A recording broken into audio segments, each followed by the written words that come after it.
이제 욥기서를 보면은 이게 이제 욥기서는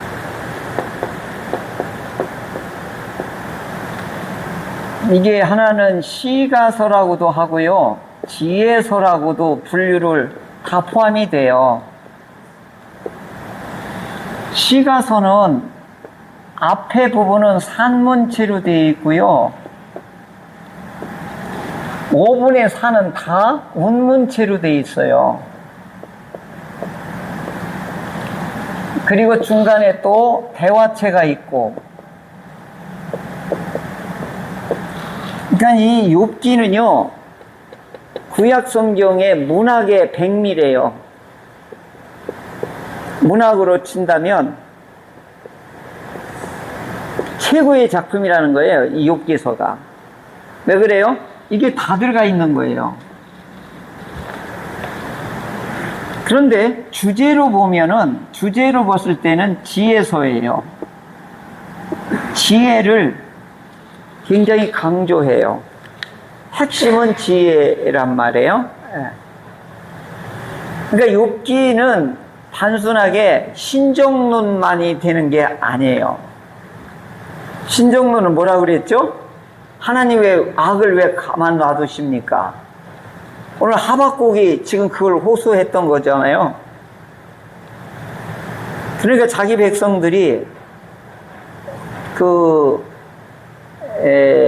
여호야김이 그 시대의 왕이 여호야김이거든요. 하도 안 이루어져서 이렇게 했어요. 이 양반이 나라를 김 말아 먹었어요. 여호야김, 이 양반이 진짜 말아 먹었어요. 근데 왕으로서 백성을 돌보는 게 아니라 백성을 착취를 하는 거예요. 예언자들을 다 죽이는 거예요. 그러니까 하나님이 보시기에 제일 싫어하는 일만 이 양반이 저지르니까 어떻게 해요? 오늘날에든 역사는 뭘 얘기해 주냐면, 종교가 부패하고 타락하잖아요. 이건 고등종교를 말하는 거예요. 무슨 현상이 오느냐? 무서운 일이 일어나요. 이거 퀴즈예요. 사회에 무슨 일이 일어날까요? 종교가 타락하고 부패해지면 사회 현상에 무슨 현상이 일어날까요? 이건 대단히 중요한 걸 시사를 해줘요. 이건 우리가 상식으로 좀 알아둘 필요가 있다고 봐요. 종교가 타락하면 나라가 망해요. 한 예를 들면 교황청이 그 옆에다가 교황이 공창을 만들어. 그리고 추기경을 가서 즐기라고 교황의 명령으로 교황청 옆에 뭘 만들어요? 그런 짓을 했다니까요.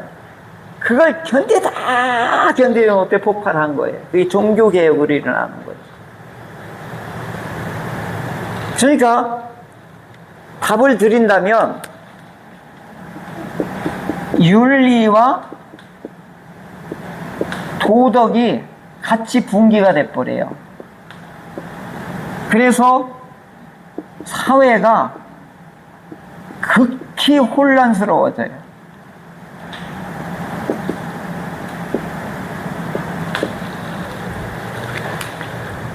어떤 혼란이 오느냐면 약육강식이 일어나요.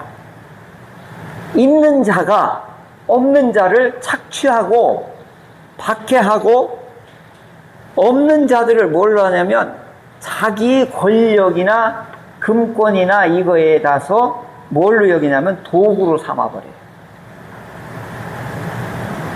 이게 하박국 시대 때 있었던 일이에요. 그래서 하나님 큰일 났습니다. 나라가 이렇게 혼란에 빠졌는데 저 악인들을 왜 하나님 가만두지 않습니까? 이 이야기를 하다가 하나님이 그럼 내가 손을 보겠다. 너무 세게 손을 보니까 하박국이 놀래가지고 막 창자가 떠는 것이 막 이렇게 덜덜덜 떠는 거예요.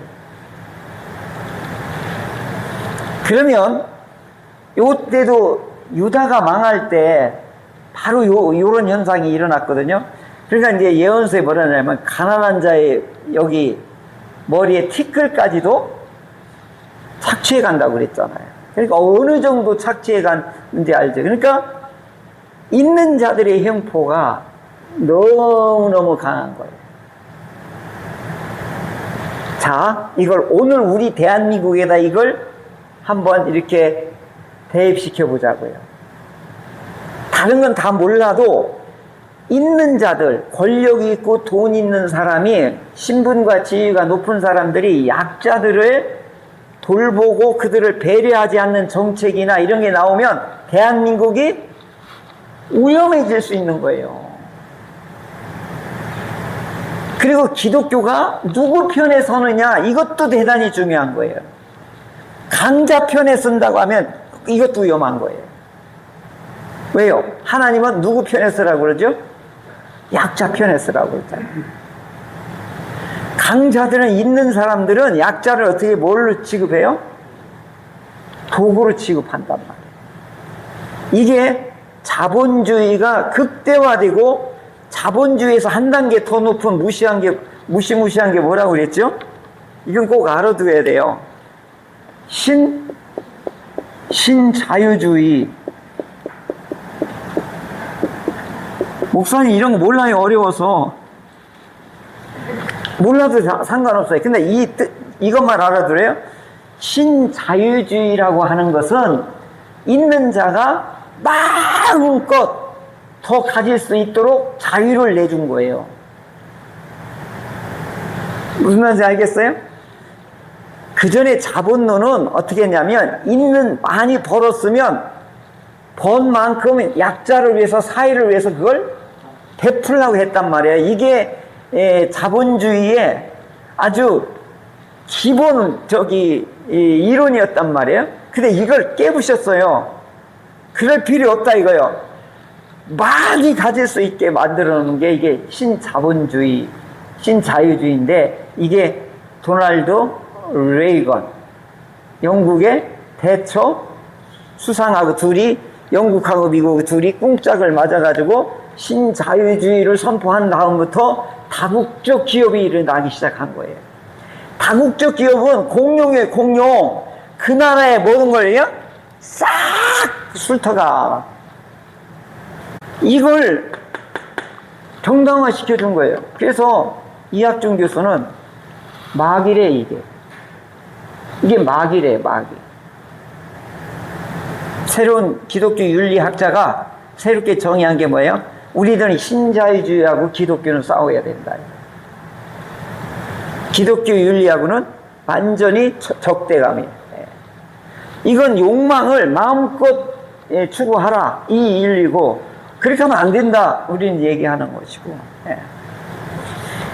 그러니까 애초부터 왕을 세울 때에 하나님이 주의를 준 게 있어요. 하나님의 율법책을 네 책상 옆에다 두고 요걸 가지고 통치하라고 하나님이 조건을 내세웠단 말이에요. 그런데 어떻게 해요? 성경책을 불태워버리고 자기 마음대로 백성들을 자기의 도구로 삼고 노예로 삼고 착취를 하고 권력을 마음대로 휘둘러게 됐죠.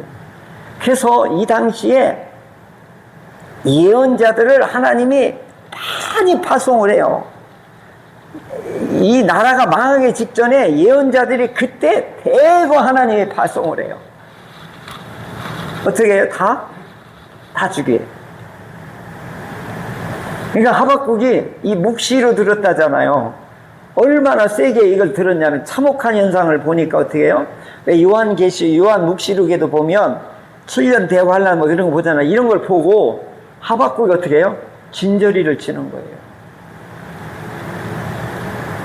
그러니까 하나님의 율법대로, 하나님의 법대로 살지 않으면 사회가 어떻게 된다? 이렇게 된다는 거예요.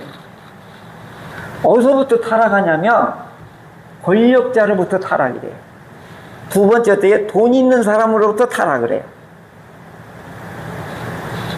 그러니까 기독교가 이쪽으로 우회전 해버리면 큰일 나는 거예요. 그러니까 우리가 성경을 통해서 복 하는 거예요. 너무 지나친 복은 아무리 절제하려고 해도 안 된대요. 3만 불이 딱 넘어가면 종교 무용론이 나와요. 탈종교화 시대가 지금 가속화되고 있는 거예요. 지금 우리 다음 세대들이. 이게 연관이 돼 있는 거예요. 그러니까 지금 기독교도 어디 처남들하고 이렇게 어제 그저께인가 만나서 대화하는데 카톨릭도 심각해요. 신학생이 없어서 이렇게 하는데 결혼한 사람도 신부할 수 있도록 법을 개정을 세인사에서는 스님 구함, 구인 광고 나오고 이게 우리 저희 모교도 지금 저기 뭐야 인원 미달이에요.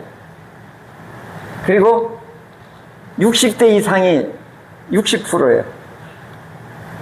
그나마 기독교는 60대 이상은 다 은혜 받았던 분들이란 말이에요. 그래서 유치부 선생님이 59세 아줌마 전도사님이래. 내가 아는 이웃교회 없어요. 전도사님. 이게 심각한 게 이제 후임이 이제 이게 수급이 안 맞아요. 벌써 그게 큰일 난 거예요. 지금. 그러니까 이제 이게 3만 불 넘어가면서부터 우리 장로의 광나루 신학교라고 하는 통합 측 제일 큰 신학대학이 내 다닐 때만 해도 서울대 출신이 한 학년에 10명 정도 됐거든요. 서울대 출신이 한 명도 안 온 지가 벌써 수년째예요. 뭘 얘기하는 거 알겠죠? 네. 그러니까 오늘 우리 시대 정신이 종교가 필요 없는 시대가 된 거예요. 그러니까 고등종교가 역할을 못하면 사회가 어떻게 된다? 썩어가는 거예요. 그러니까 하박국 시대 때 이제 그런 일이 일어나게 된 거죠. 이제 오늘 우리들의 가장 위협적으로 온 게 뭐냐? 욕망에다가 불을 붙여준 게 뭐냐? 신자유주의다. 거기까지만 그렇게 알아두세요. 나중에는 더 자세한 건 또 이후에 또 말씀드리도록 하겠습니다. 오늘 우리가 사는 시대가 날씨만 더운 게 아니라 우리 환경 여건까지도 이렇게 더워지기 시작했다. 그럼 우리는 어떻게 살아야 되느냐? 제일 괴로워하는 사람이 누구냐? 목사예요. 해답 찾기가 정말 어려워요. 그전에는 목사님이 다 뭐라 했죠? 기도하면 됩니다. 예배 열심히 참석하면 됩니다. 주일 성수해야 됩니다. 헌금 생활 잘하면 하나님의 복 주십니다. 안 먹혀요. 목사님이나 하시는 말씀이고요. 이렇게 얘기해요. 목사님, 아파트 대출 받은 거 얼마인지 아세요? 자동차 산 거 대출 얼마인지 아세요? 우리 핸드폰 요금이 얼마인지 아세요? 강아지 키우는데 얼마인지 아세요? 아니, 강아지 키우고 고양이 키우는데 화장하는데 60만 원이 들어갔다나? 우리 어머님 화장하는데 15만 원 들어갔거든요? 강아지 고양이 그 화장하는데 60만 원이래요. 아, 진짜 어제 그 얘기 듣고 막 속에서 막 열이 받는 거예요. 이렇게 지금 우리 사회가 혼란스러운 거예요. 혼란스럽다고요. 그럼 기독교에서 하나님의 성경 진리는 우리는 어떻게 해야 되느냐? 이게 진짜 고민거리예요. 그래서 오늘 우리 시대에 제일 요구되는 게 뭐냐? 기독교 윤리예요.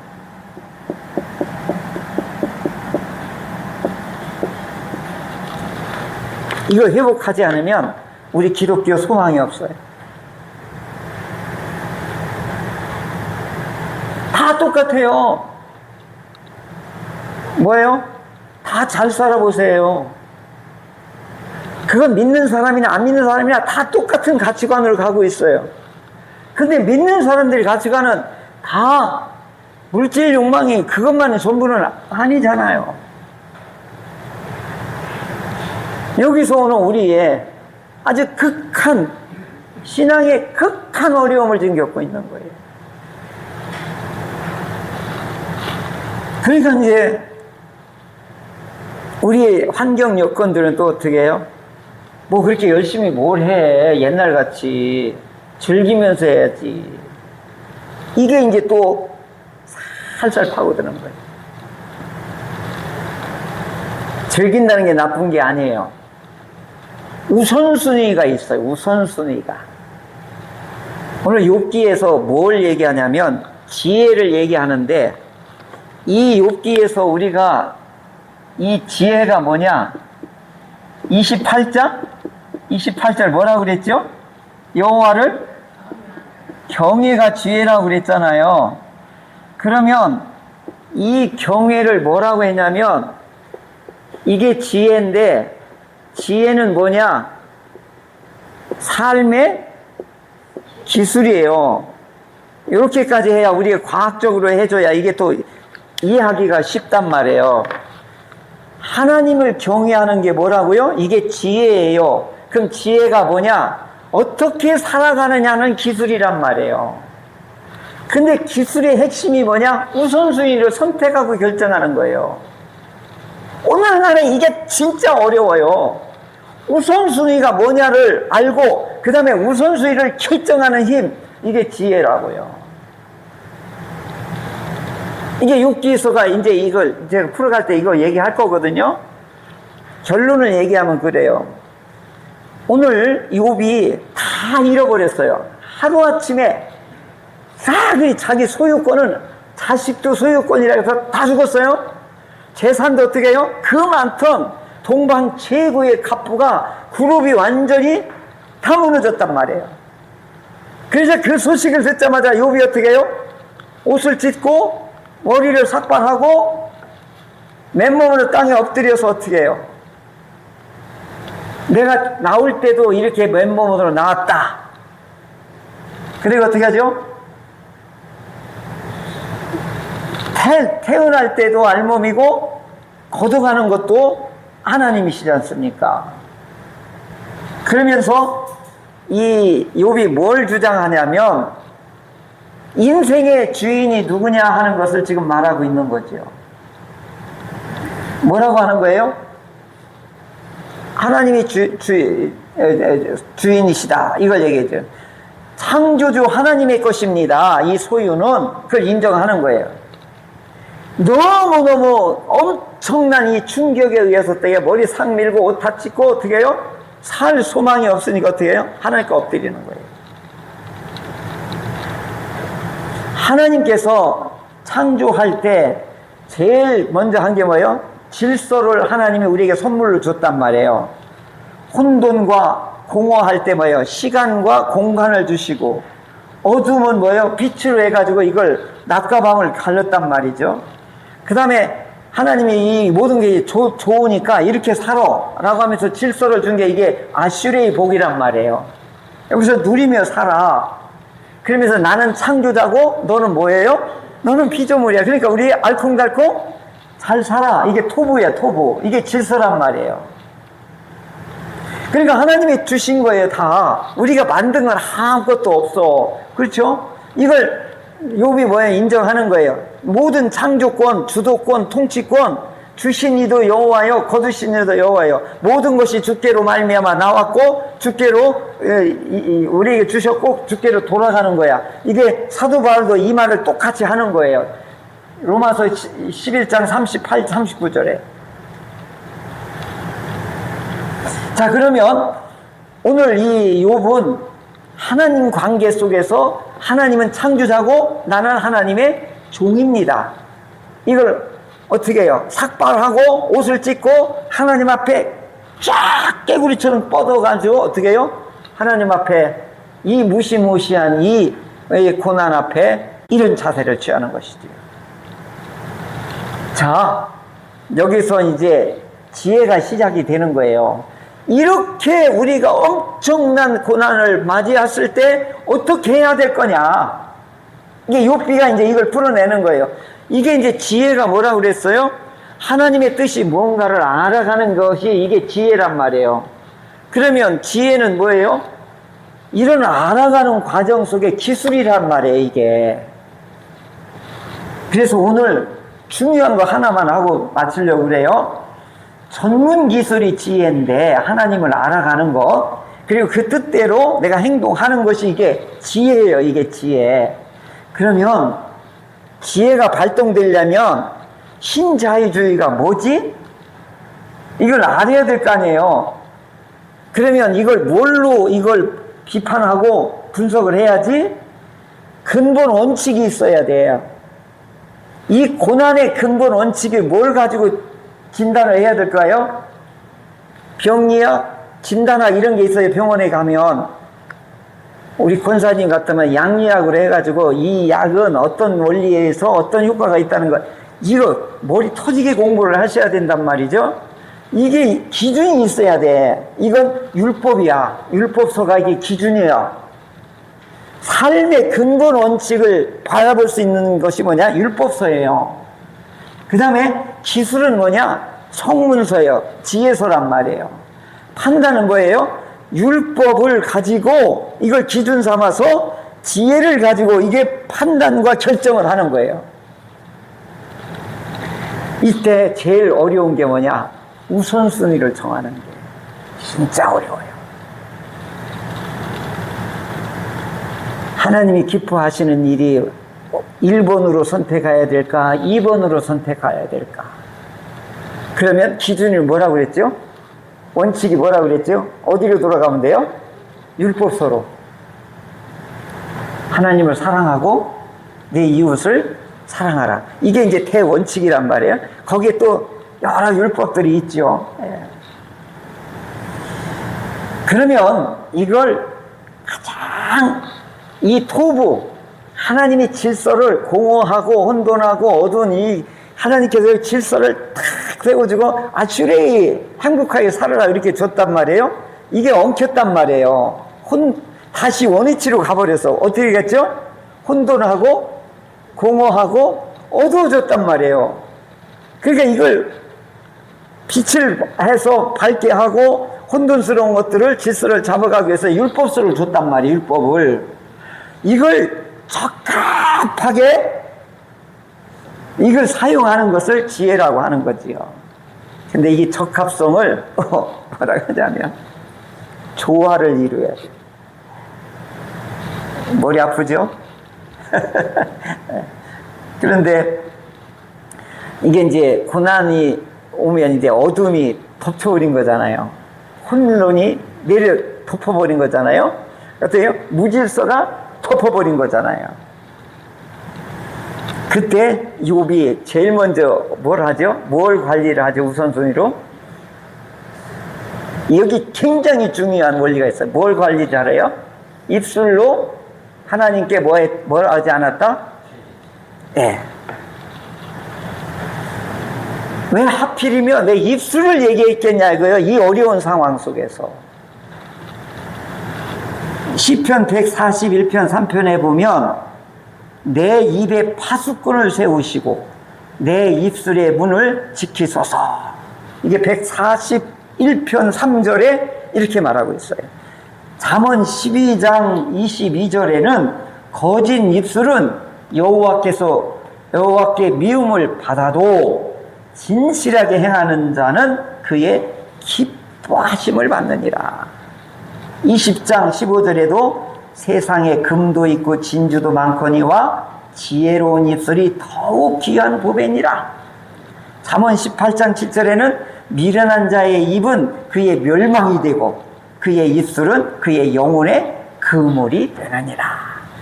이것으로 인해서 죽고 사는 것이 결정된다 이거예요. 욥이 어떻게 해요? 사단이 욥을 테스트하는 게 뭐였어요? 소유물을 치면 그 입술로 하나님을 뭐 할 거라고 했죠? 예, 욕을 할 거다. 그런데 어떻게 했어요? 욥이 입술로 하나님을 어떻게 해요? 욕하지 않았죠. 뭐라고 했죠? 하나님 것입니다. 하나님의 것은 하나님의 것이 당연합니다. 이게 욥기를 통해서 첫 번째 제시한 대주제가 뭐예요? 지혜라고 그랬잖아요. 하나님을 경외하는 것이 지혜라고 그랬잖아요. 그 지혜의 첫 번째가 뭐예요? 뭘 관리하는 거예요? 입술 관리하는 거예요. 죽고 사는 것이 여기서 결정된다. 근데 오늘 우리들이요, 진짜 무서운 말을 많이 해요. 입술 관리를 안 해요. 이게 저주와 복이 이걸로 결정되는 거예요, 보니까. 그러니까 하나님을 원망도 이걸로 하고요, 하나님께 복 달라고 하는 것도 이걸로 해요. 그러면 저주하고 하나님을 욕하는 걸로, 하나님 여기다 이거 복을 붙여주겠어요, 안 주겠어요? 네 말대로, 내 귀에 들린 네 말대로 내가 시행하겠다고 그랬잖아요. 그러니까 이게 죽고 사는 문제가 왜 걸린 거예요? 왜냐면 요 입술은 누구한테만 준 거예요? 동물한테 줬어요, 안 줬어요? 하나님의 형상을 여기다 줬단 말이에요. 그러니까 이 욥기의 주제가 이제 출발할 때 이 입술 문제를 이렇게 심각하게 다루고 있는 거예요. 그래서 제가 윤리를 회복해야 된다고 그랬잖아요, 우리가. 저는 오늘 이 시대에 제일 먼저 기독교 윤리 중에 1번으로 회복될 게 뭐냐? 정직하라예요. 거짓말하면 안 돼요. 기독교인이 정직을 회복하고 거짓말을 안 하면 이 사회가 밝아질 거예요. 거짓말하는 순간 누구 편에 서는 거예요? 사단 편에 서는 거예요. 그러니까 죽고 사는 문제가 어떻게 해요? 하나님 편에 서느냐? 사단 편에 서느냐? 이로 인하여서 우리가 어떻게 해요? 죽고 사는 문제가 어떻게 해요? 시편 141편 3절에 여기다 뭘 세워달라고 그래요? 이제 이분은 진짜 깨달은 거예요.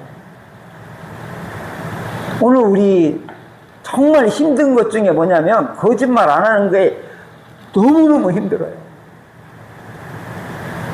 자기 이익 때문에, 자기 불이익 때문에, 자기 승급하느냐, 출세하느냐, 못하느냐, 이 정직하게 말하면 거기서 떨어져야 되고 쫓겨나야 되고 하는 일들이, 위험한 일들이 직장 생활하면, 이 계급사회 속에 들어가면 얼마나 어려운지 몰라요.